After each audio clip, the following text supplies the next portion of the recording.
अस्सलाम वालेकुम students. Last lectures में हमने एक्सप्रेशंस से रिलेटेड पढ़ा है, जिसमें हमारे पास मैथमेटिकल या दूसरे ऑपरेशंस जिन पे हम परफॉर्म करते हैं, जो हमें एज ए रिज़ल्ट एक सिंगल वैल्यू रिटर्न करते हैं। उसमें हमने सबसे पहले यूनरी और बाइनरी ऑपरेटर्स पढ़े थे। यूनरी और बाइनरी ऑपरेटर्स के बाद यूनरी ऑपरेटर्स में पढ़ा कि हम इन पे कोई सिंगल फंक्शन या सिंगल ऑपरेंड पे जब हम ऑपरेशन परफॉर्म करते हैं तो उसे हमने यूनरी ऑपरेटर्स कहा था। और उसके बाद फिर हमने पढ़े बाइनरी ऑपरेटर्स। बाइनरी ऑपरेटर्स वो ऑपरेटर्स थे जो कि हम दो ऑपरेंड्स या दो वैल्यूज़ पे अप्लाई करते हैं। इसमें सारे अरिथमेटिक ऑपरेटर्स आ जाते हैं जो कि हम परफॉर्म करते हैं, like plus minus multiplication division या कंपैरिजन भी इवन जब हम करते हैं तो वो दो ऑपरेंड्स पे बेस होता है। उसके बाद हमने ऑपरेटर्स और ऑपरेशंस पढ़ लिए। तो फिर मैंने कल के टॉपिक में ऑपरेटर प्रेसिडेंस पढ़ने को कहा था। ऑपरेटर प्रेसिडेंस में हम ये चेक करते हैं कि हमारे पास वैल्यूज़ जब आएंगी और एक ऐसा एक्सप्रेशन आएगा जिसमें एक से ज़्यादा हमारे पास ऑपरेटर्स हैं, तो कौन सा पहले से सॉल्व होगा। इसमें हम ऑर्डर ऑफ ऑपरेटर्स को डिस्कस कर रहे थे। ऑपरेटर्स सॉल्यूशन के कौन से ऑपरेटर्स किस वे में सॉल्व होंगे। अब इसके बाद ही हमारे पास एक सेकंड टर्म यूज़ होती है जिसको हम बोलते हैं ऑपरेटर एसोसिएटिविटी। Operator associativity. अब इन दोनों को आपने कंफ्यूज नहीं करना है, एसोसिएटिविटी और प्रेसिडेंस को। ओके, इनमें डिफरेंस क्या है एसोसिएटिविटी और प्रेसिडेंस में। इसमें आप ये बताते हो कि ऑर्डर ऑफ ऑपरेटर्स, लाइक पहले प्लस मल्टीप्लिकेशन या क्या सॉल्व होगा। और इसमें हमने पढ़ा था कि सबसे पहले तो सॉल्व होती हैं ब्रैकेट्स। ठीक है, ब्रैकेट्स के बाद हम किसको सॉल्व करते हैं, मल्टीप्लिकेशन डिवीजन को, पैरेंथेसिस या ब्रैकेट्स। और उसके बाद आपने पढ़ा कि हम सॉल्व करते हैं मल्टीप्लिकेशन और डिवीजन ऑपरेटर को। उसके बाद हमने पढ़ा कि सॉल्व होता है हमारे पास प्लस एंड माइनस का साइन।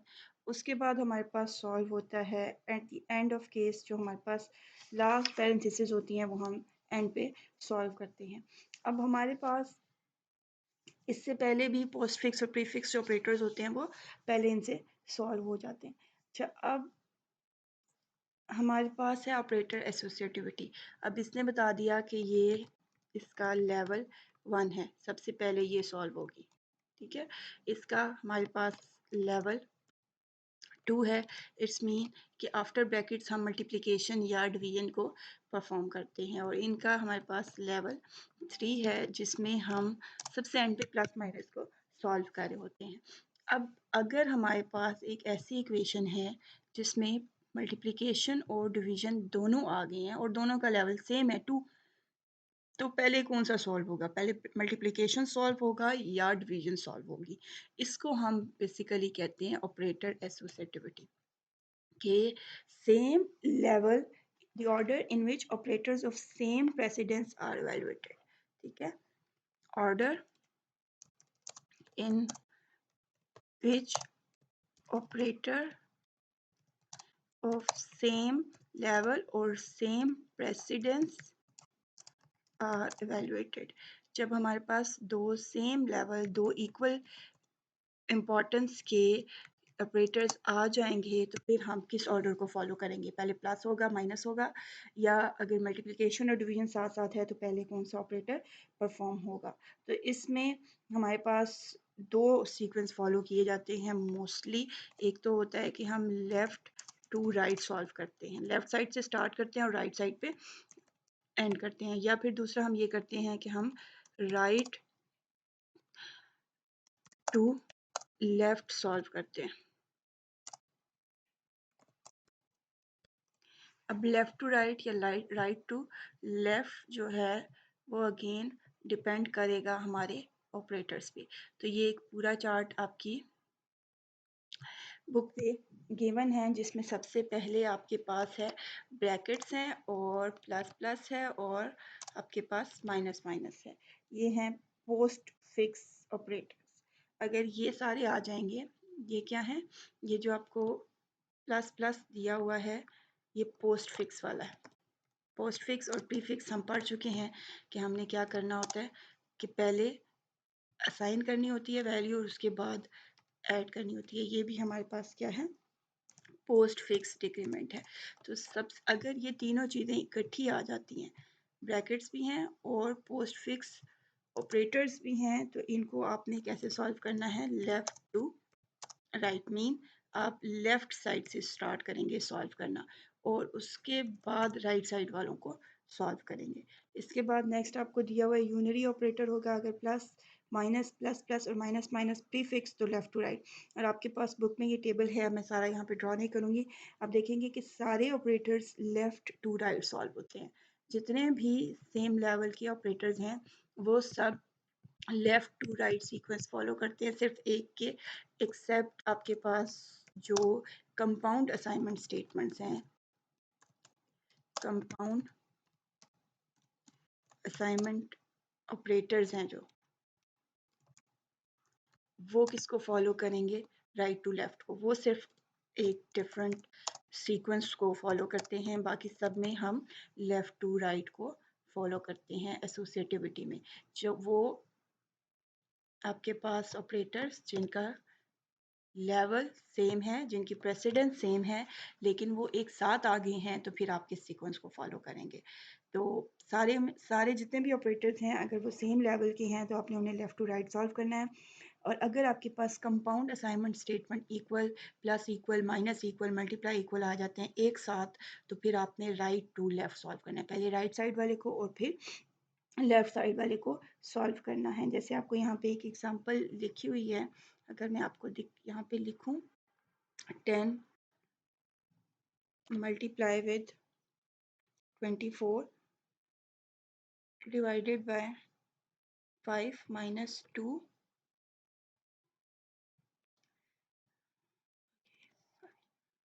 minus 2 और प्लस 3। अब आप देखें कोई ब्रैकेट नहीं है जो हमें बताए कि पहले हमने प्लस करना है माइनस करना है, या ये 10 को 24 से मल्टीप्लाई करना है, या हमने 24 को पहले 5 से डिवाइड करना है। तो अगर हम इनको देखें तो ये हमारे पास क्या है, सेम प्रेसिडेंस है मल्टीप्लिकेशन की भी और डिवीजन की भी। तो हम लेफ्ट से स्टार्ट करेंगे, लेफ्ट टू राइट। तो पहले क्या होगा, 10 और 24 मल्टीप्लाई हो जाएगा 240 और फिर 5 हमारे पास यहाँ पे नेक्स्ट लेवल में क्या होगा, 240 डिवाइडेड बाय 5 और फिर माइनस 2 और प्लस 3। अब देखें ये तो अब क्या सॉल्व होगा, अब डिवीजन सॉल्व होनी है क्योंकि डिवीजन की प्रेसिडेंस हाई है। जब दो सेम प्रेसिडेंस आई थी तो फिर एसोसिएटिविटी को ट्राई किया, लेफ्ट टू राइट सॉल्व किया। अब एक हाईएस्ट प्रेसिडेंस है इसकी, तो हम क्या करेंगे, इसको 5 से डिवाइड करेंगे तो हमारे पास 48 माइनस 2 और प्लस 3।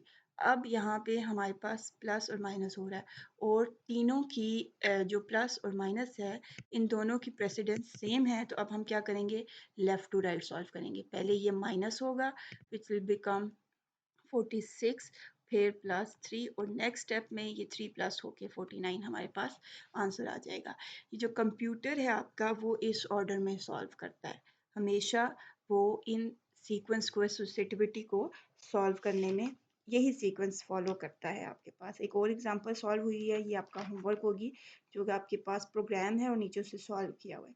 प्रोग्राम में आपको प्रैक्टिकली सॉफ्टवेयर पे करवाना, इसके इस चैप्टर को एंड करने के बाद हम इसके प्रोग्राम्स करेंगे। ओके नेक्स्ट हमारे पास है टाइप कास्टिंग। टाइप कास्टिंग ये होता है कि अगर हमने एक एक्सप्रेशन यूज़ किया है जिसमें हम दो तरह के डेटा टाइप्स या दो से ज़्यादा डेटा टाइप्स को यूज़ कर रहे हैं, तो जो रिज़ल्ट होगा उसकी डेटा टाइप हमारे पास क्या आएगी। फॉर एग्जांपल मैं कह रही हूँ इंट ए और हमारे पास फ्लोट बी है तो ए प्लस बी करने से जो हमारे पास डेटा टाइप आएगी वो क्या होगी।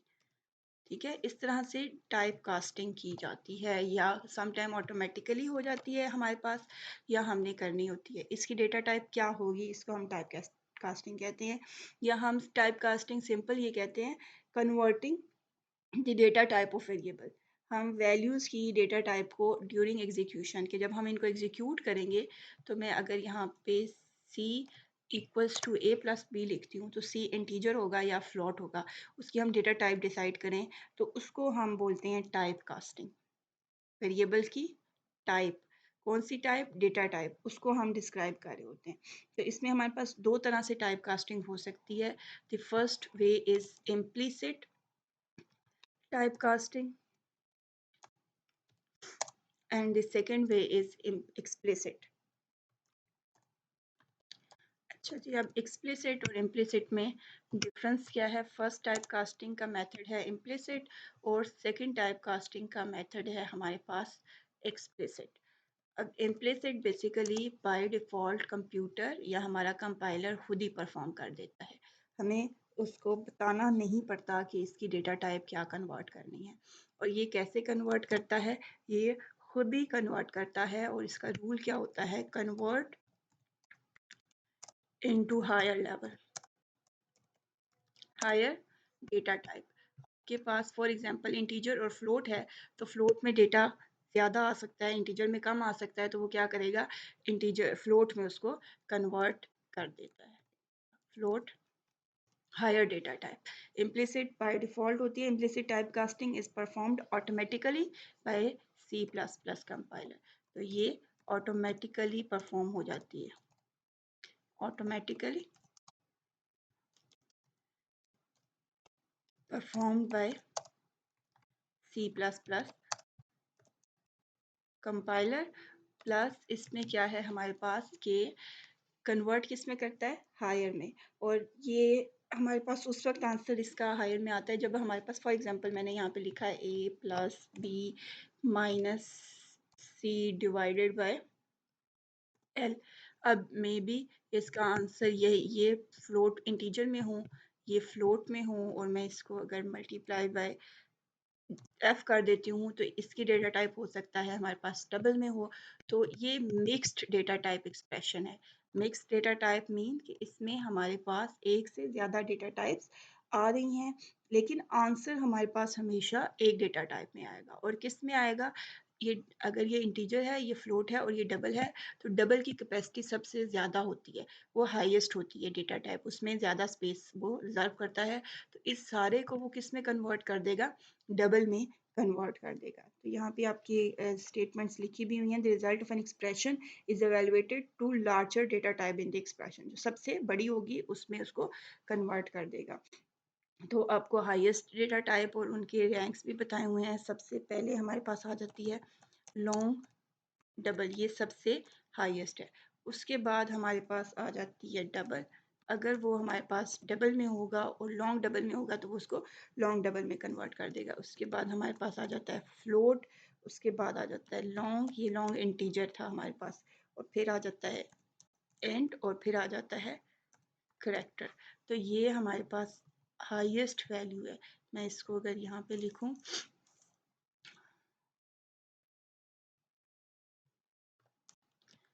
1 है, 2 है, 3, 4, 5 एंड 6। तो अब ये क्या करेगा, अगर हमारे पास सबसे पहले अगर करेक्टर है तो उसको इंटीजर, करेक्टर और इंटीजर एक साथ आ रहे हैं तो आंसर इंटीजर में होगा। अगर इंटीजर और लॉन्ग एक साथ आ रहे हैं तो लॉन्ग में आंसर होगा। अगर इंटीजर मेन रिवर्स ऑर्डर में जाएगा। अगर हमारे पास ये 3 डेटा टाइप्स 4 मौजूद हैं तो आंसर हमारा फ्लोट में होगा, क्योंकि फ्लोट सबसे इन चारों से हाईएस्ट में है। आई होप कि ये आपको समझ आ गया होगा। फिर भी कोई क्वेश्चन है तो आप मुझसे पूछ लें। कुछ एग्जांपल्स भी उन्होंने दी हुई हैं कि अगर आप लाइक इंटीजर को मल्टीप्लाई अगर करते हैं, इंटीजर मीन कोई इंटीजर वैल्यू है और उसको अगर आप डबल से मल्टीप्लाई करते हैं तो आंसर में आपके पास क्या आएगा, डबल आएगा, क्योंकि डबल जो है वो इंटीजर से हायर लेवल पे है। तो आंसर में आपके पास जो वैल्यू आएगी वो उसकी डेटा टाइप क्या होगी, डबल होगी। ओके, इसके बाद है explicit type casting. Explicit type casting में अगर आप नहीं चाहते कि इंटीजर और मल्टीप्लाई किया है आपने फ्लोट को, तो बाय डिफ़ॉल्ट आंसर किस में आना है, फ्लोट में। अगर आप नहीं चाहते कि आपके पास डेसिमल पॉइंट में आंसर आए बल्कि इंटीजर ही आंसर आए, तो हम खुद से भी बता सकते हैं। हम क्या कर सकते हैं, हम अपनी उसकी डेटा टाइप खुद से डिफ़ाइन कर सकते हैं। और कैसे डिफ़ाइन कर सकते हैं, हमारे पास टाइप कास्टिंग ऑपरेटर होता है, इसको हम यूँ लिखते हैं इंट एक्स। वो क्या करेगा, एक्स की डेटा टाइप को मल्टीप्लाई विथ,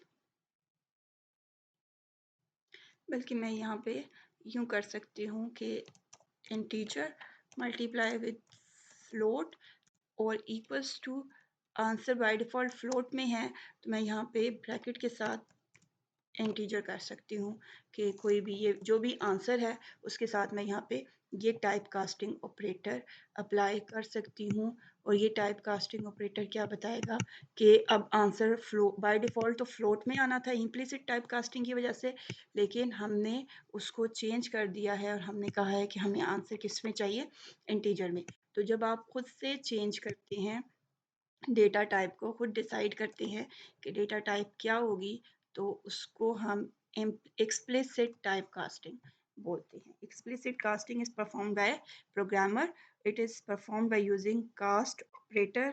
और कास्ट ऑपरेटर कौन सा है, ये जो आपने लगाया ब्रैकेट्स के अंदर आप टाइप बताते हैं, इसको हम कास्ट ऑपरेटर बोलते हैं। It's called cast operator. अब टाइप के अंदर डिफरेंट टाइप्स आ सकती हैं, इंटीजर, फ्लोट, डबल करैक्टर, जिसमें आपने कन्वर्ट करना है वो आप यहाँ पे लिख सकते हैं। ओके, एग्जांपल्स भी सॉल्व हुई हैं और इसको लिखने का मेथड क्या है कि आप टाइप और उसके बाद यहाँ पे टाइप के साथ एक्सप्रेशन। एक्सप्रेशन मीन कोई एक वेरिएबल भी हो सकता है जिसकी वैल्यू आपने चेंज करनी है, या वो कोई इक्वेशन भी हो सकती है। लाइक यहाँ पे क्या आ जाना है,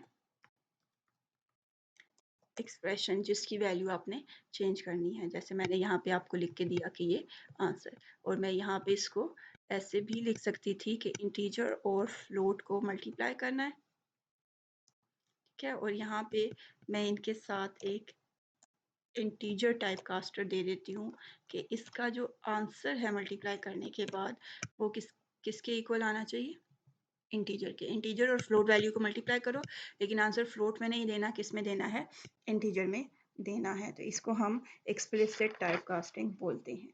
अच्छा, इसके बाद आपके पास है, अगर आपने एक वेरिएबल की साइज चेक करना है, एक छोटा सा पॉइंट है इसमें, साइज ऑफ ऑपरेटर, ये भी एक ऑपरेटर है। ये यूज़ होता है मेमोरी लोकेशन या साइज ऑफ, इसको हम इस तरह से लिखते हैं, साइज ऑफ ऑपरेटर, ठीक है। Size of operator is use to find the size of operand. और कौन सा साइज, मेमोरी साइज। ये किस लिए यूज होता है, साइज ऑफ ऑपरेंड फाइंड करने के लिए। साइज ऑफ ऑपरेंड क्या होगा, अब साइज ऑफ ऑपरेंड कैसे पता चलेगा, इट्स मीन कि हमारे पास कितनी मेमोरी, ठीक है।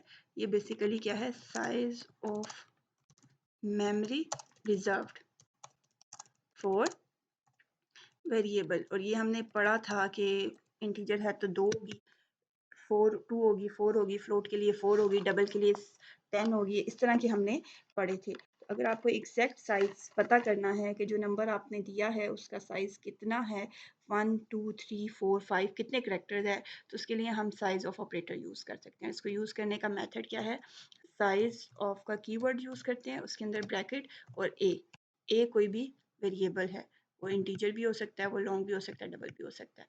अब यूँ करेंगे, अगर आपने ए को इंटीजर रखा हुआ है तो इसका आंसर 4 आएगा, अगर आपने इसको फ्लोट रखा हुआ है तो इसका आंसर 4 आएगा, अगर आपने इसको डबल रखा हुआ है तो इसका आंसर 8 आएगा। अगर मैं यहाँ पे लिखती हूँ साइज, अगर आपने किसी डेटा टाइप का size, size of long double, तो इसका आंसर आपके पास क्या आ जाएगा 10, क्योंकि इसमें कितनी आती है 10। तो आप डेटा टाइप्स के भी साइज फाइंड कर सकते हैं और वेरिएबल्स की वैल्यूज़ वेरिएबल लिख के या यहाँ पे कोई वैल्यू लिख के उसका साइज भी फाइंड कर सकते हैं कि वो कितनी स्पेस मेमोरी में ले रहा है। इस चैप्टर का जो लास्ट आज हमारा टॉपिक है वो है कमेंट्स। अच्छा जी, कमेंट्स बेसिकली कमेंट क्या होते हैं, हम जब कोई अपनी राय अपनी ओपिनियन देते हैं तो हम कहते हैं कि ये कमेंट्स हैं। तो इसी तरह C++ में ये एडिशनल नोड्स होते हैं। एडिशनल नोट्स होते हैं जो हम अपनी C++ की स्टेटमेंट्स के साथ लिखते हैं ताकि हम उनको इजीली अंडरस्टैंड कर सकें। अब अगर मैंने एक प्रोग्राम लिखा है जिसमें 1000 स्टेटमेंट्स हैं, तो उनमें डिफरेंट ऑपरेशंस परफॉर्म हो रहे हैं। आफ्टर सम टाइम अगर मैं उस प्रोग्राम को दोबारा देखूंगी तो मे बी मुझे उसकी अंडरस्टैंडिंग क्लियर नहीं होगी कि ये क्या काम कर रहा है। इसी तरह अगर मेरे अलावा कोई और पर्सन उस प्रोग्राम को देखना चाहे तो उसे समझ नहीं आ रही होगी कि कौन सी स्टेटमेंट किस पर्पज़ के लिए यूज़ की गई है। तो हम अपने प्रोग्राम के अंदर कमेंट्स ऐड कर सकते हैं, एडिशनल नोट्स ऐड कर सकते हैं, जो कि इनका पर्पस सिर्फ प्रोग्राम की रीडेबिलिटी को इंक्रीज करना होता है। ये use to increase readability and understanding of program, जो सिर्फ ये बताते हैं कि ये स्टेटमेंट क्यों यूज की है या इसका क्या काम है या इसका क्या आंसर आ रहा, अकॉर्डिंग टू आवर